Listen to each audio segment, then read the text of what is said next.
Okay, so good evening everyone. Kung anong time man ninyo na um, ririnig itong aking recorded discussion with our topics. Okay, remaining topics of the midterm. Okay, so let's start. So if naalala pa ninyo, I have discussed all the necessary meta-ethical frameworks when it comes to our moral decision making. And sabi nga doon, 'di ba, that our emotion must be the moral compass of our moral reasoning. So hindi pwede na puro lang tayo emosyon, hindi rin pwede na puro lang tayo rason. Kasi too much reason could be very dangerous and also too much emotions could also be dangerous. Okay? So medyo mag-proceed na tayo with our remaining topics na hindi ko pa nadidiscuss sa inyo. Okay? So ito, ulitin ko lang. Yung about sa seven-step model. Okay? Seven-step moral reasoning model. Okay, if ever man na hindi ko pa na-discuss sa inyo, uulitin ko na lang ulit. Okay? Para doon sa mga absent, kakahiya naman sa inyo. Okay? So the seven-step moral reasoning model. So it provides a systematic way to analyze and respond to ethical dilemmas. So it encourages individuals to combine reason, fairness, and moral sensitivity when making decisions. Okay? This model helps ensure that choices are not made impulsively, but are instead guided by ethical principles. Okay? So, dapat daw kapag nagkaroon tayo or nakapag-experience tayo ng moral dilemma, ang seven-step moral reasoning model ang dapat susundan natin. Kung sa science, ano bang meron sa science? So, we have ano ba yung systematic step nila ng pag-solve ng problem? Ano na ulit yon if ever na alam pa ninyo. Sa science, meron tayong scientific method. Okay? Pero sa ethics, we do have the seven-step moral reasoning model. Okay, so number one dyan is you must recognize the moral issue. Okay, you must identify whether the situation involves moral concerns. Okay, so that is recognizing the moral issue. Ano nga ba talaga yung moral issue? Ano ba yung problem? Okay, number two, you must gather the facts from that problem. Collect accurate information about the situation. Okay, ano nga ba talaga yung mga totoo na information na pwede mong makuha about the situation. Okay? And then, next is evaluate alternative actions. Okay? You must think of alternative actions. Kasi minsan, di ba, kapag meron tayong na-experience na moral dilemma, sobrang dami nating naiisip na mga alternative actions. So, explore different options and weigh their potential benefits and harms to choose their fairest and most ethical path. Okay? Tingnan ninyo, what is the most potential na benefits doon? Also, saan ba sa alternative actions ninyo yung makaka-harm? Consider ethical principles. You must consider the ethical principles. So ano-ano nga ba yan? Justice, autonomy, and beneficence. Lahat ng mga magagandang pag-uugali, virtues, moral character, you must consider. Okay? Number five is you must make a decision. Select the most morally justified action and take responsibility for it. Okay? Even when it is difficult or unpopular. Okay? So you need to make a decision. Number seven will be, or number six rather, act on the decision. Ano yung naisip mong decision, you must act on it. Put the decision into practice. And number seven, reflect on the outcome. Ano ba yung napala mo doon sa naging decision mo? Naging maganda ba yung pakiramdam mo after your decision? Okay. So, meron tayong example dito which is about the missing wallet. Okay? So, ano na ulit yung first? You must recognize the moral issue. So during lunch break, Lisa finds a wallet on the classroom. And anong nangyari? When she opens it to check for ID, she sees it belongs to her close friend Anna. Okay? And there's a lot of money inside. O, sabihin na natin baka galing siya ng CLSD. Baka nakakuha siya ng scholarship. O, 10,000. Later, another friend, Mark, tells her to just keep quiet and split the money. Sabi naman nung demonyo mong kaibigan na si Mark, sabi niya, "O, wag ka na lang maingay, bes. Wag na natin yang ibalik at hatiin na lang natin yung 10,000, tig 5,000 tayo." Okay, so you recognize the moral issue. Okay? Yun yung moral issue. So gather the facts about the moral issue. Ano ba yung information about the moral issue? So Lisa thinks carefully.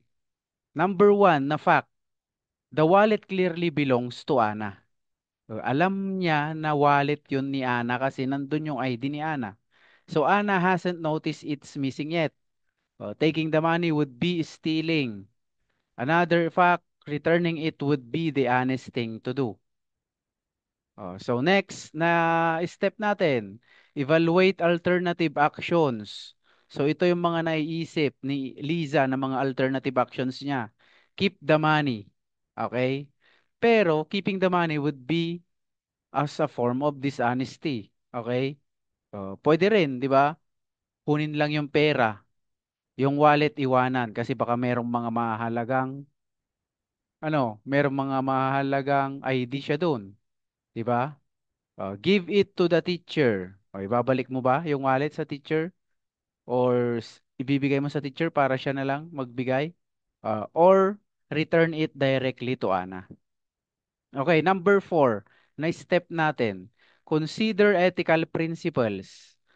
Okay. So ano-ano nga ba yung mga involved na ethical principles? Number one, honesty. Doing what is right even when no one is watching. Madalas kasi, di ba?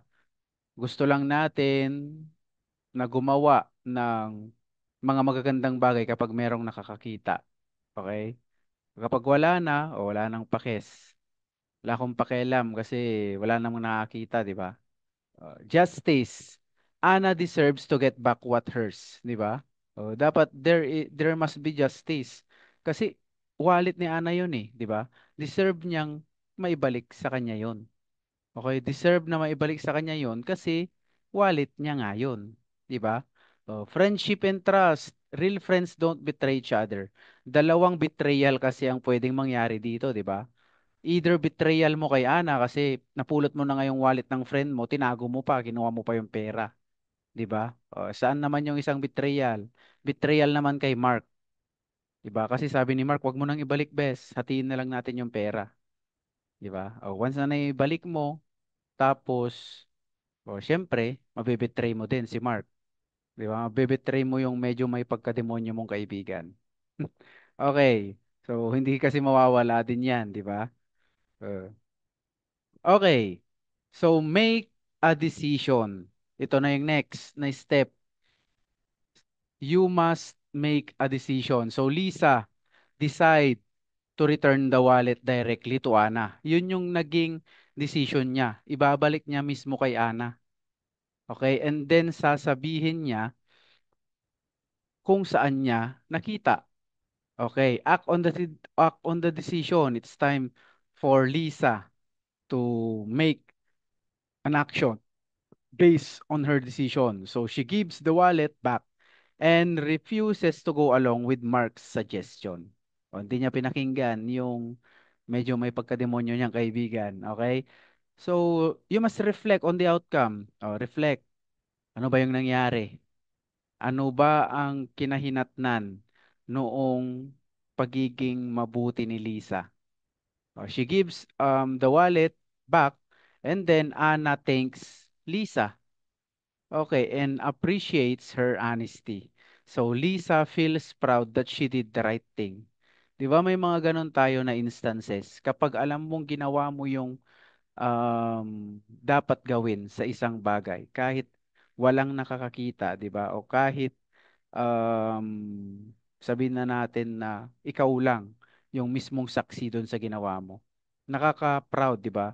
There is a certain factor na kumbaga parang sobrang gaan ng pakiramdam mo. Okay? You are feeling contented with what you have done, 'di ba?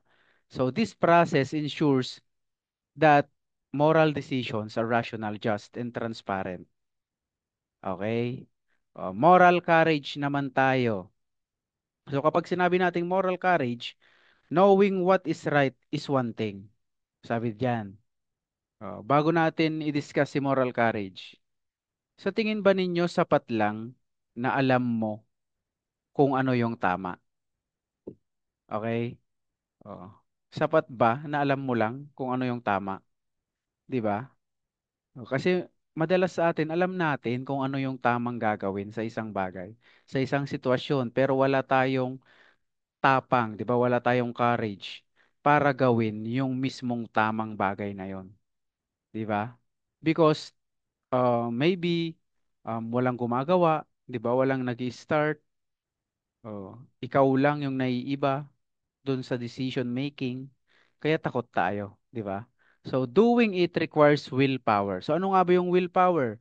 Ang willpower natin is yung nagbibigay ka ng jacket. Kuya Willie yun, ay ba yun? Okay. So willpower is the ability to act despite fear, pressure, or risk. Kahit alam mong napipressure ka, kahit takot ka, kahit alam mong there will be danger. Okay? Uh, Kailangan mo pa rin gawin. Okay? Ginagawa mo pa rin yun. Yung bagay na yon. So Aristotle emphasized that virtue involves habituated action. Kapag sinabi nating habituated action, palagi, habitual, di ba? Okay. So for example of moral courage. So sabi dito, an example of moral courage is, ito, for example, a journalist who exposes government corruption acts with moral courage. Tulad ni Emil Sumangil, di ba? Kahit alam niya na it might cost his life or the life of his family also, di ba? Nag-take risk pa rin siya kasi alam niyang yun yung tamang gagawin eh. To expose the wrongdoings of our government. Di ba? To expose all the things na merong kinalaman sa kawalang hiyaan ng ating government. Kung man, mahirap man isipin, nakakalungkot man isipin, di ba? Pilipinas. That is Philippines. Corruption is everywhere, sabi nga nila. Okay? So, developing the will. So, moral can be strengthened through discipline, reflection, and community support. So, kailangan din natin ng community support. Kasi hindi lang pwede na sa'yo lang nanggagaling mismo. Ang pagiging tama or ang paggawa ng tama, okay, kung wala namang support mula sa community, wala din, di ba? Or palagi kang gumagawa ng tama, iniimpluwensyahan mo sila na gumawa ng tama, pero ang ating community walang pakialam, di ba? Medyo hindi rin nagmamatter or hindi din nagme-make sense yung ginagawa natin. Okay? So awareness and compassion towards people living with HIV, ito yung example AIDS, demonstrate moral courage.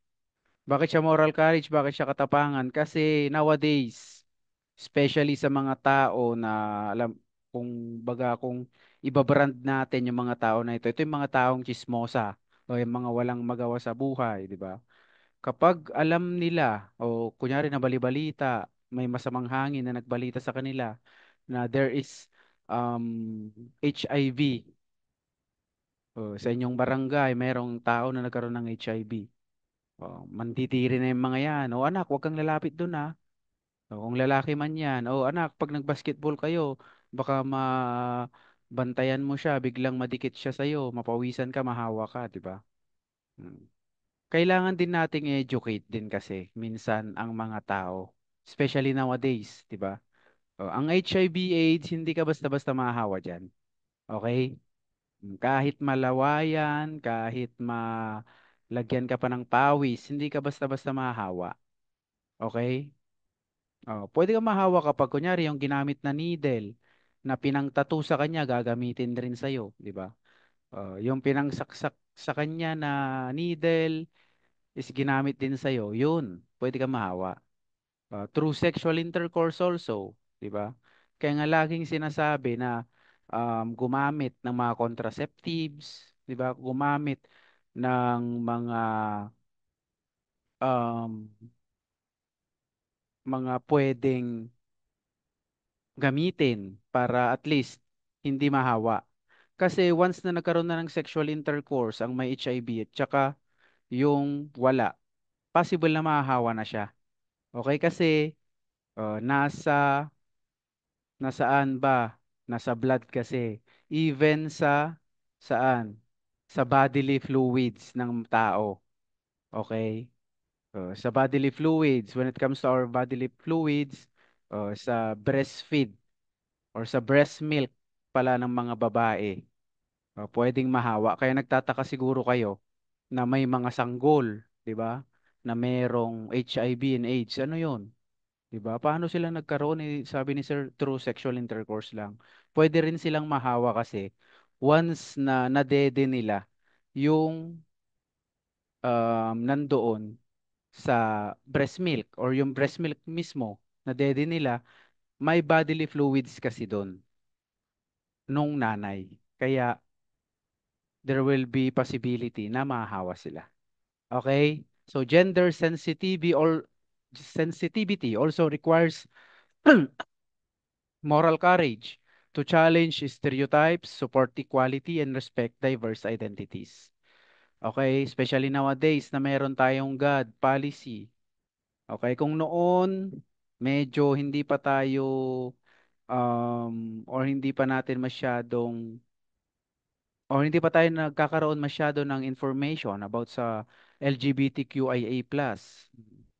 Now, okay, is the time para at least we must be at least be knowledgeable of them. Okay, since na they are also part of our community. Okay? Kaya iwasan natin yung pagdi-discriminate, yung pagbabrand sa kanila na ganito, ganyan. Okay? Sobrang talented kaya ng ating mga members ng LGBTQIA+. Kung wala sila, sinong magmamanage ng mga pageant, di ba? Kung wala sila, sinong papasaya sa atin, di ba? Madalas sila kasi yung nagiging source of our happiness kasi magaling din silang magpatawa, di ba? Mm. Kaya, yun, dapat we must be open with them. Okay? Huwag tayong mag-discriminate. Huwag tayong manlait. Okay? So next, dito na tayo sa mga um, frameworks. And chapter 3 na tayo. Frameworks and principles behind our moral disposition. Okay? So this chapter explores four major frameworks: virtue ethics, Kantian ethics, and rights theory, utilitarianism and justice and fairness. Okay, unahin muna natin what is virtue ethics. So virtue ethics, rooted in Aristotle's Nicomachean Ethics, focuses not on rules or consequences, but on character. Okay.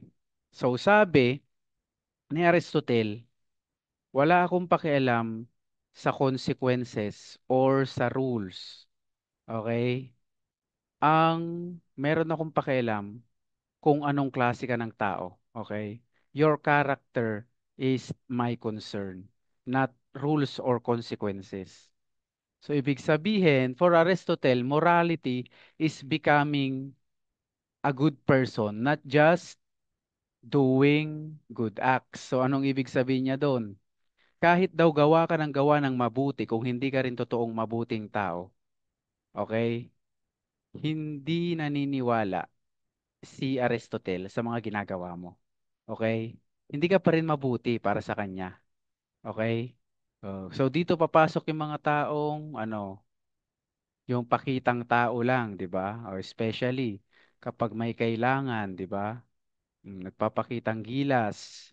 Okay, nagpapakitang tao na kunyari tumutulong, 'di ba? Kunyari, ganito yung ginagawa, okay?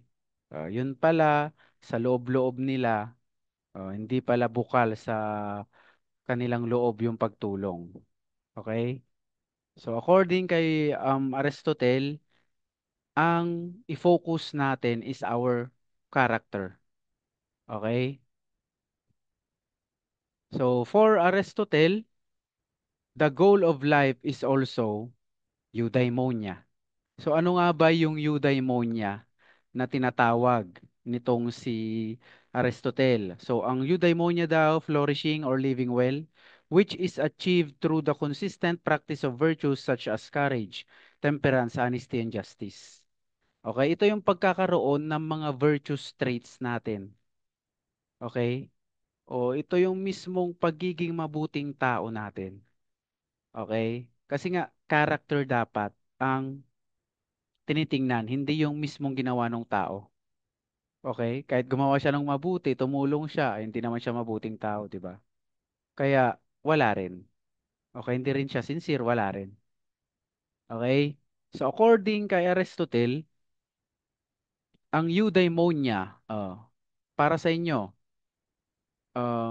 para mas maintindihan ninyong mabuti, bigyan ko kayo ng example. Once na nakatulong ka, kunyari, habang dumadaan ka, meron kang nakitang street child.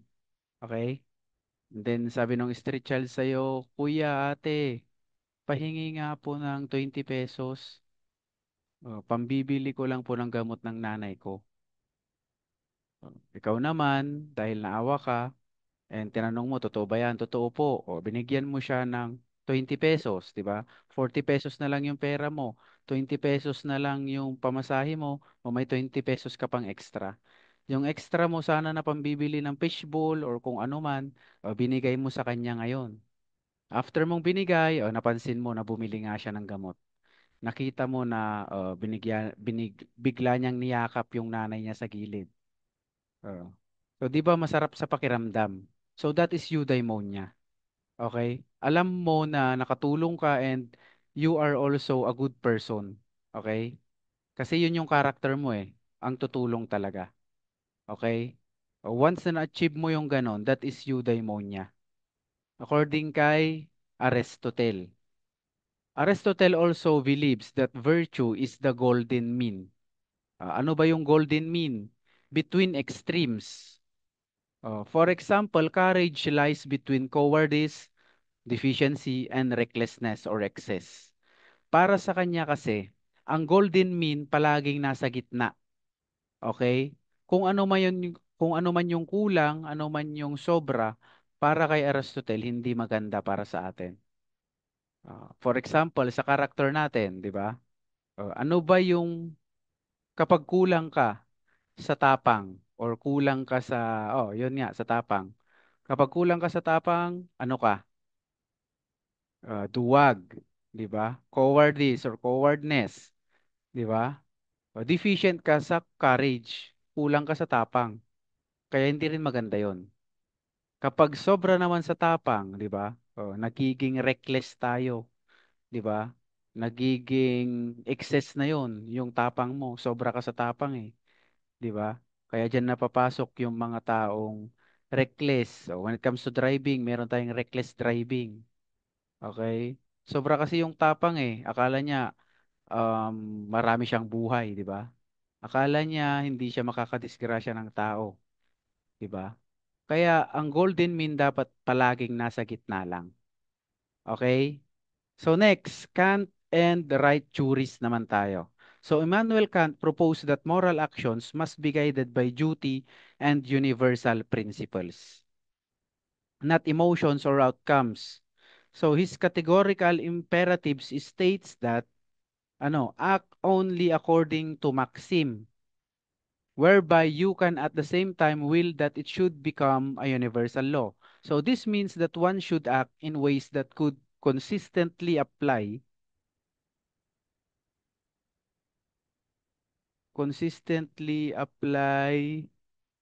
to,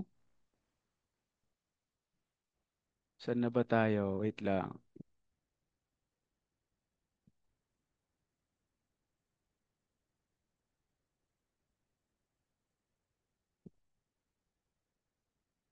Medyo nawala ako. Wait lang. This means one should act in ways that could consistently apply to everyone. For example, lying to a patient for their own good violates this principle because if universalized, trust in communication would collapse. So anong ibig sabihin nito? According kay Kant, okay? According sa kanyang categorical imperative, one should act in ways that could consistently apply to everyone. So ano ba yung sa example natin? For example, lying to a patient for their own good violates this principle because if universalized, trust in communication would collapse. Kasi 'di ba meron tayong sinusundan, universalized kasi ang honesty. Okay? Nagsinungaling ka pa rin kahit kunyari sinabi mo sa pasyente mo na, "Yes sir, gagaling pa po kayo." 'Di ba? "Yes sir, gagaling pa po kayo. Yes sir, may pag-asa pa po kayo." 'Di ba? Nagsinungaling ka kasi sinabi na kunyari ng doktor sa'yo, di ba, na wala ka ng, kwan na lang, ganito na lang yung tatagal ng buhay niya, 8 months, 10 months, ganyan na lang yung maximum na pwedeng itagal niya. Okay? And then, di mo sinabi. Though, yung sabi na natin, yung outcome na gusto mo, yung result ka kasi nagbe-based. Ayaw mong masaktan yung patient, di ba? For their own good, ika nga. Gusto mo masaya pa rin siya. Gusto mo hindi mo siya nakikitang kumbaga namomroblema. Okay? Kahit maganda yung goal mo, mali pa rin daw na nagsinungaling ka. Okay? So that is according kay Kant, kay Immanuel Kant. Okay? Every person, sabi dito, Kant emphasize human dignity and autonomy. Because every person must be treated as an end in themselves, never merely as a means to an end. Okay? Wala siyang pakialam kahit gaano kaganda yung naging paraan mo. Okay? Basta, basta dapat daw ay maganda yung end mo. Okay?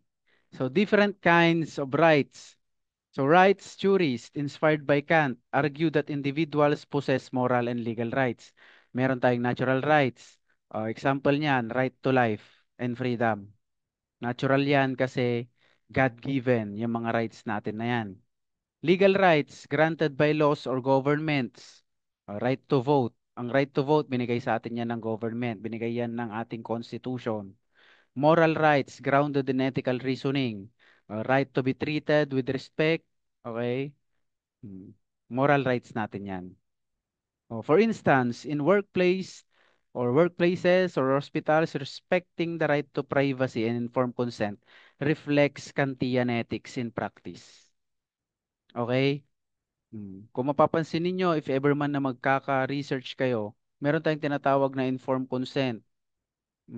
Dapat optional. Kung optional nilagay ninyo dun sa inyong data gathering, dapat wag niyong pilitin na ilagay nila yung pangalan nila. Kaya nga optional, di ba? And also, siyempre may right to privacy din ang tao. Legal yan.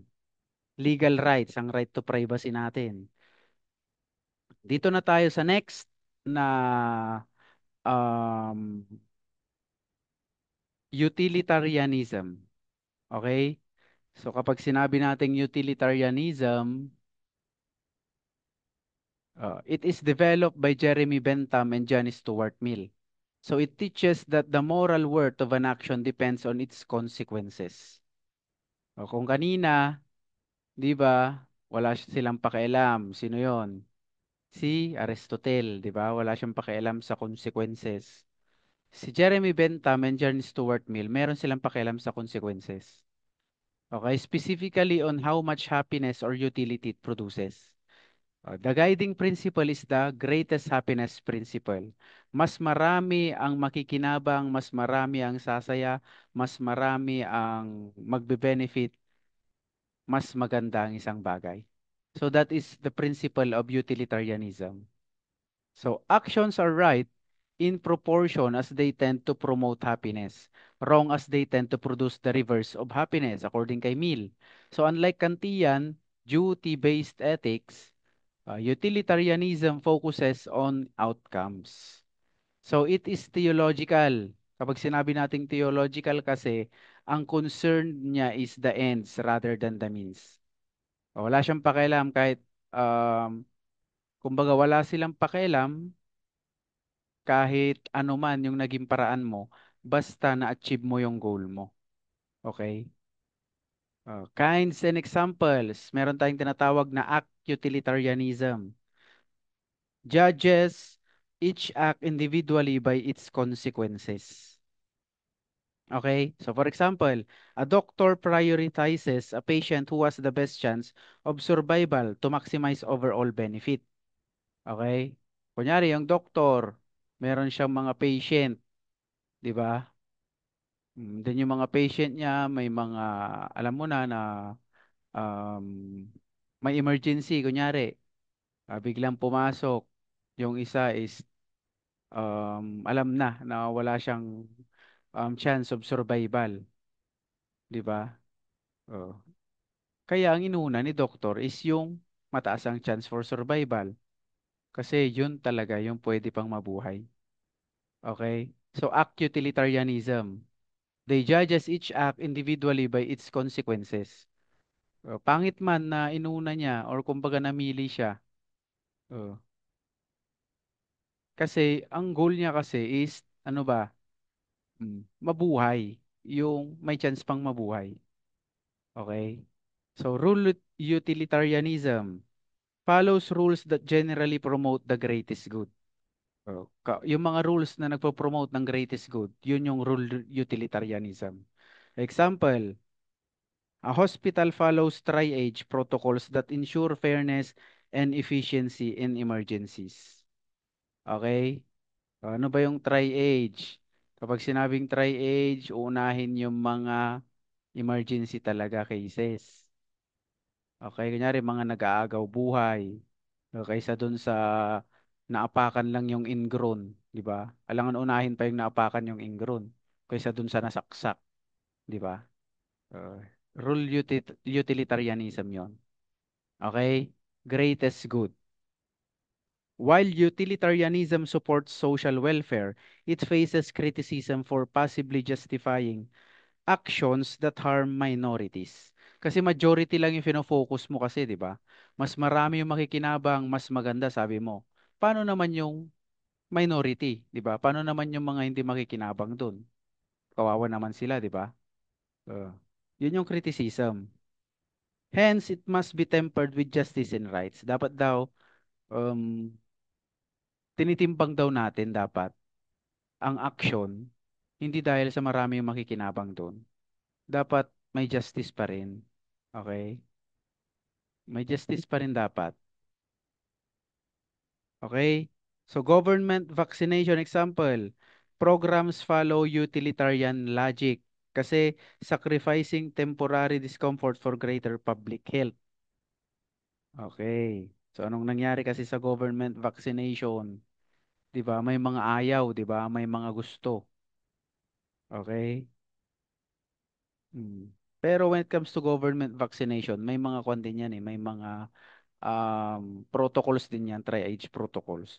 Inuuna nila yung mga, alam nyo na, mga prone sa sakit, di ba?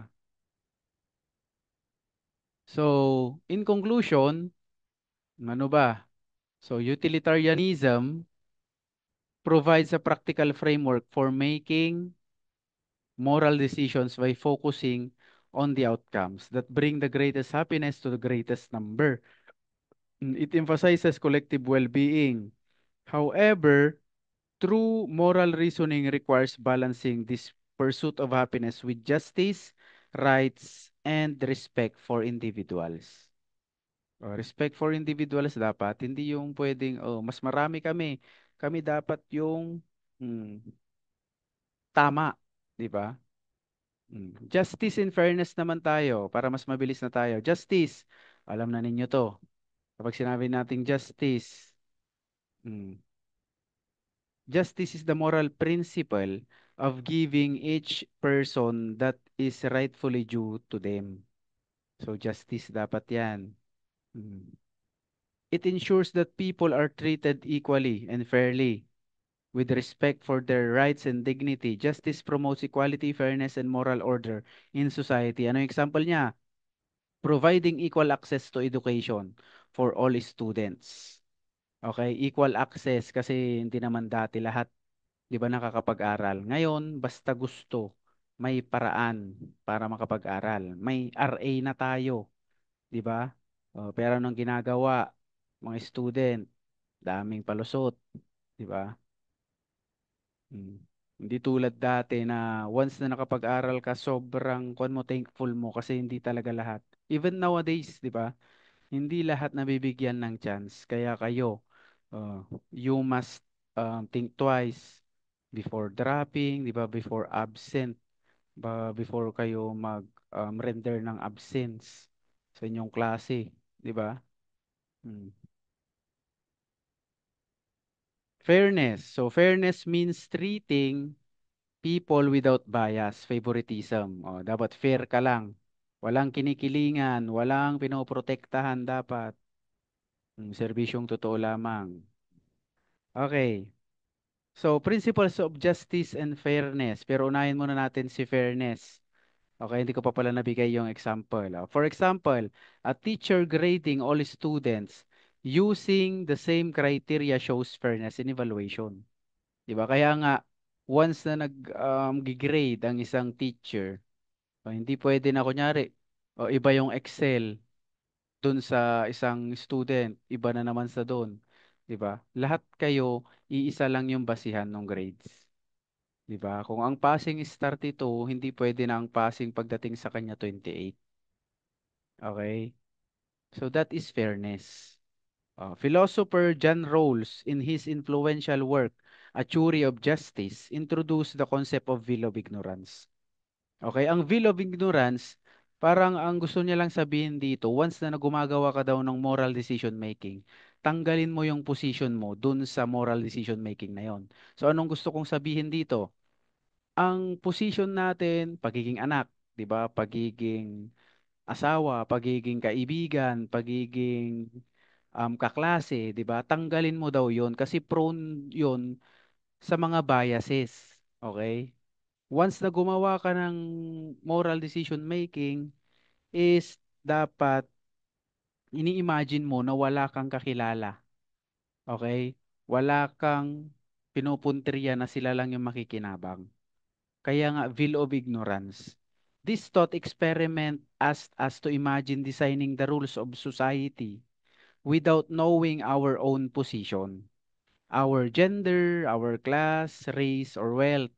By removing personal bias, people would choose principles that ensure fairness for everyone.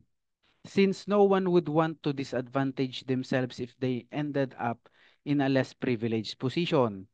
Justice and fairness require balancing three key principles. So ano yon? Number one is equality. Okay, everyone should be treated the same unless there is a morally relevant reason to treat them differently. Okay? Mm. Kahit sabihin na natin na kriminal yan, sabihin na natin na nakulong ang taong yan, they must be treated equally. Tao pa rin sila. Okay? Hindi dahil sa kriminal yan, dapat na yang patayin, dapat na yang pandirian, dapat na yang layuan. Okay? Though sabihin na natin, in some cases, talagang matatakot tayo, di ba? Mm. Kasi galing yan ng bilibid, galing yan ng kulungan, baka kung anong gawin, di ba? Pero ang treatment dapat hindi ganon. Okay? So, merit. Rewards or opportunities should be distributed based on effort, ability, or contribution. Okay? Need. Resources should be allocated to those who need them most at hindi doon sa mga gusto lang tumaba ang bulsa. Di ba? So that is justice and fairness. Ito yung nire-require niya para mabalance. Okay? Ito yung um, binabalance nating three key principles. Okay? So I think hanggang dyan lang yung ating discussion. Yung iba naman for the conclusion is just a matter of reading assignment na lang para sa inyo. Okay? So hopefully, sana ay maging ready kayo with your quiz and exam. Tulad ng sabi ko sa inyo, hinahabol na natin ang oras para maaga tayong matapos. Okay? So God bless sa inyong lahat and thank you sa pakikinig. Sana ay mag-ingat kayo palagi and thank you for attending.